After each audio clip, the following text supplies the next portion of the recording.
मज़ीद ताज़ा ख़बर जानने के लिए चैनल को लाइक कीजिए, शेयर कीजिए, सब्सक्राइब कीजिए और साथ ही बेल आइकन के बटन को प्रेस कीजिए ताकि नई ताज़ा तरीन ख़बरें आपको मिलती रहें।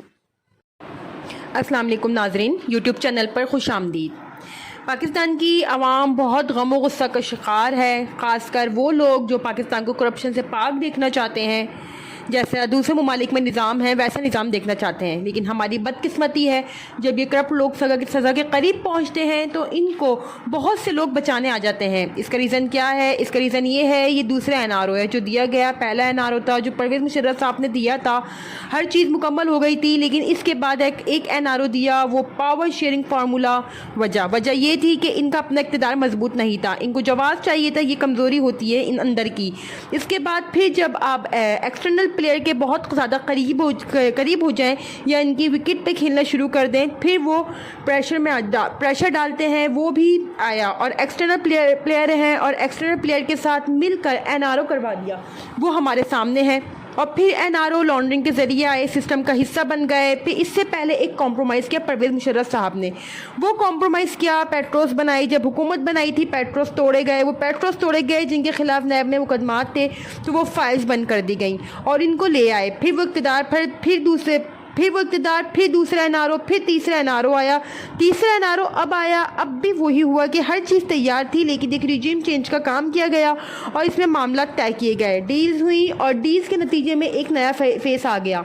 लेकिन इसमें जहन में रखिएगा कि माजी गवाह है इस बात का कि जो भी प्लेयर्स रहे हैं NRO के, इनको मिलता कुछ नहीं है। परवेज़ मुशर्रफ की मिसाल हमारे सामने है, जैसे ही इनका इक़्तिदार कमज़ोर हुआ तो इनका काम तमाम हो गया और इन्हीं लोगों ने किया जिनको NRO दिया था। बहरहाल इस वक्त फिर इसकी गूंज है, एक एक करके मुतालबात जो हैं वो पूरे किए जा रहे हैं। एक डील हो रही थी, वो सारी चीज़ें इसी तरीके से होना थी, क्योंकि ये पॉसिबल नहीं होता कि आप एक्सटर्नल प्लेयर इन्वॉल्व हो और इंटरनल भी, और एक तवील एक्सरसाइज के बाद आप चीज़ें कर रहे हो और फिर आप ये समझें कि ये जो अगला फरीक है वो बिल्कुल गूगू है, तो गूगू तो नहीं होता। इस दौरान भी ऐसा ही हुआ, बहुत सारी चीज़ें रिकॉर्ड कर ली गई, क्योंकि जब चीज़ें रिकॉर्ड कर ली जाती हैं तो फिर आदमी के लिए बहुत मुश्किल होता है कि आज़ादाना तौर पर कोई काम कर सके। तो ये हो नहीं सकता था। जब आप एक एक जाल में फंसते हैं तो फिर फंसते ही चले जाते हैं और मामला इसी तरह होते हैं कि वो लालच दिया जाता है और जो लालच में आ जाए तो आपको पता है कि लालच बहुत बुरी बला है, आखिर में नुकसान ही उठाना पड़ता है। बहरहाल जो डील चल रही है ग्रैंड NRO, वो आहिस्ता आहिस्ता आगे बढ़ रहा है।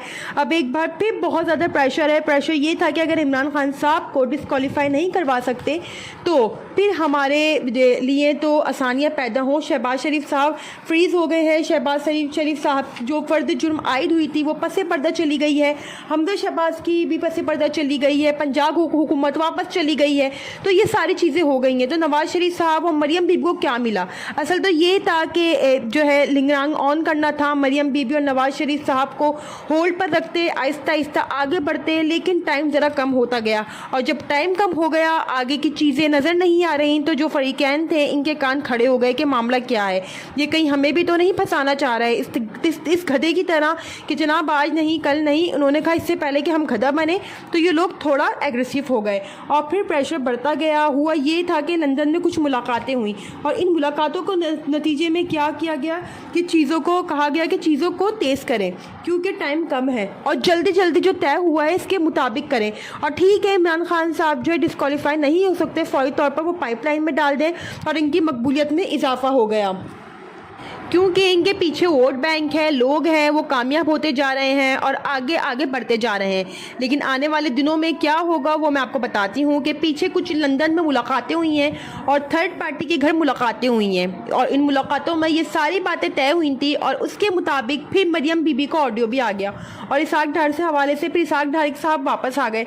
दूसरी जानिब इमरान खान साहब निकले हुए हैं अपने मैदान अमल में। इमरान खान साहब पर प्रेशर डालने के लिए इन पर असाब शकन हमले किए जाएंगे, नफ्सियाती हरबे इस्तेमाल किए जाएंगे ताकि वो कॉम्प्रोमाइज़ के लिए तैयार हो जाएं और जो बर्बरियत होती है इस पर ज़्यादा वावेला ना करें। इन्होंने अभी मैदान में आना है और वो भी अपनी तैयारी कर रहे हैं।